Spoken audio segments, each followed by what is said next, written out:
लालू परिवार छापे की मार। जी हां, नौकरी के बदले जमीन घोटाले मामले में सीबीआई और ईडी जांच अब लालू के बाद उनके परिवार तक पहुंच गई है और तेजस्वी को समन भेजा गया।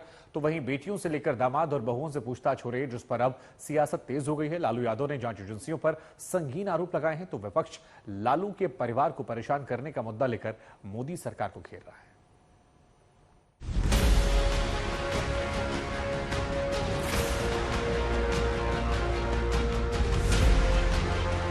ईडी और सीबीआई की जांच लालू से शुरू होकर परिवार तक पहुंच गई है। जज में तेजस्वी से लेकर राबड़ी देवी आ चुकी है। बेटियां परेशान हैं, दामाद के घर छापे पड़ रहे हैं और अब सियासत तेजस्वी की पत्नी और लालू की बहू राजश्री को लेकर तेज हो गई है। लालू प्रसाद यादव ने आज एक भावुक ट्वीट किया, जिसमें ईडी पर संगीन आरोप लगाए।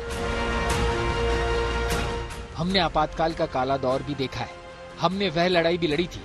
आधारहीन प्रतिशोधात्मक मामलों में आज मेरी बेटियों, नन्हे मुन्ने नातियों और गर्भवती पुत्रवधू को भाजपाई ईडी ने 15 घंटों बैठा रखा है।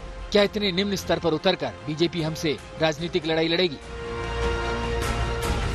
दरअसल तेजस्वी की पत्नी गर्भवती है। इसी सिलसिले में तेजस्वी दिल्ली आए थे और उनके पीछे पीछे ईडी की टीम पहुंच गई। परिवार का आरोप है कि ईडी के छापे के बाद तेजस्वी यादव ने पत्नी राजश्री को शुक्रवार को दिल्ली के किसी निजी अस्पताल में भर्ती करवाया था।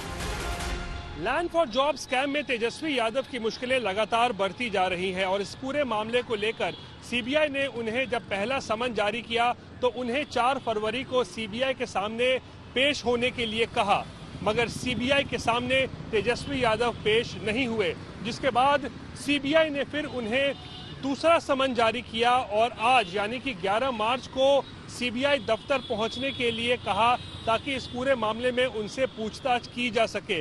मगर तेजस्वी यादव आज भी सीबीआई के सामने पेश नहीं हुए और उन्होंने कहा कि उनकी पत्नी जो इस वक्त गर्भवती हैं, उनका इलाज चल रहा है अस्पताल में, वो अपनी पत्नी के साथ ही अस्पताल में मौजूद हैं और ऐसे में अब देखना है कि सीबीआई तेजस्वी यादव को लेकर अब तीसरा समन कब जारी करती है और कब उन्हें उनके सामने पेश होने के लिए कहती है।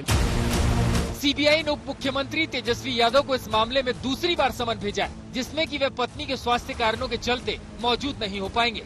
इसके पहले विधानसभा सत्र का हवाला देते हुए 4 फरवरी को भेजे गए समन पर वे नहीं गए थे। ईडी के एक्शन पर परिवार भड़का हुआ है। लालू यादव की सिंगापुर में रहने वाली बेटी रोहिणी आचार्य ने ट्वीट कर परिवार को परेशान करने का आरोप लगाया। हम इस अन्याय को याद रखेंगे, सब कुछ याद रखा जाएगा। मेरी बहनों के छोटे बच्चों ने क्या अपराध किया है, मेरी गर्भवती भाभी ने क्या अपराध किया है, सभी को क्यों प्रताड़ित किया जा रहा है। मामले पर अब सियासत तेज हो गई। बीजेपी जांच से बचने के लिए इसे लालू परिवार का विक्टिम कार्ड बता रही है। रात भर क्रिटिकल प्रेगनेंसी के स्टेज में हमारे डिप्टी सीएम की वाइफ 2 बजे रात तक आप वहां बैठा रहे। सुबह से उनकी लालू जी की बेटियों के घर पे जहां छोटे बच्चे हैं वहां आपके लोग बैठे रहे 4 बजे तक। हासिलात कुछ नहीं है। एक बंद केस को खोल करके, चूंकि किसी को एक एजेंसी वाले को सेवा विस्तार चाहिए और दूसरी एजेंसी वाले को पोस्ट रिटायरमेंट कुछ बड़ा पद चाहिए और ऐसी परंपरा गढ़ दी गई है। एकदम बेबुनियाद झूठ और गलत। कोई ईडी और सीबीआई के लोगों ने बहू से कोई बातचीत नहीं की। सारी की सारी बातचीत हुई है तेजस्वी यादव से।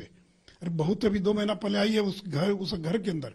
हाँ, लेकिन इसका जवाब तो उनको देना पड़ेगा कि 53 लाख रुपया नगद अगर मिला, वो कैसे मिला, किसका पैसा था। 540 ग्राम सोने के बिस्कुट मिले हैं, 1.5 किलो गोल्ड ज्वेलरी मिली है, तो आखिर इसका जवाब तो देना पड़ेगा ना तेजस्वी यादव को, लालू यादव को। कांग्रेस अध्यक्ष मल्लिकार्जुन खड़गे ने भी ईडी की कार्रवाई को संवेदनहीन करार दिया। मोदी जी ने बिहार के उप मुख्यमंत्री तेजस्वी यादव के घर पर ईडी बैठा रखी है। उनकी गर्भवती पत्नी और बहनों को सताया जा रहा है। लालू प्रसाद जी बुजुर्ग हैं, बीमार हैं, तब भी मोदी सरकार ने उनके प्रति मानवता नहीं दिखाई। अब पानी सिर के ऊपर चला गया है। शायद तेजस्वी यादव आज भी ना जाए सीबीआई में। उन्होंने कहा है कि पत्नी प्रेग्नेंट है, वो हॉस्पिटल में है, तो आज भी उन्होंने शायद एग्जाम्पशन मांगा है। हो सकता है, देखिए अगर वो एग्जाम्पशन मांगा है तो उनका काम है सीबीआई का एग्जाम्पशन देना कि नहीं देना। लेकिन ये जो विक्टिम कार्ड खेलने का प्रयास करते हैं, ये सिंपैथी कार्ड कि फंसा दिया गया, तो 4 मामलों में सजा कैसे हो गई आपको। और लालू यादव की पहली गिरफ्तारी कब हुई? उसमें कोई अटल बिहारी वाजपेयी की सरकार नहीं थी, उसमें देवगौड़ा देश के प्रधानमंत्री थे।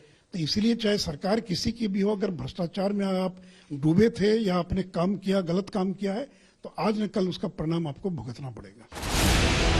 बहरहाल ईडी और सीबीआई के एक्शन पर जारी सियासत अब लालू के परिवार तक पहुंच चुकी है। जहां विरोधी परिवार को टारगेट करने का आरोप लगा रहे हैं, तो वहीं बीजेपी इसे पूरी तरह से विक्टिम कार्ड बता रही है। पटना से रोहित सिंह के साथ आज तक ब्यूरो।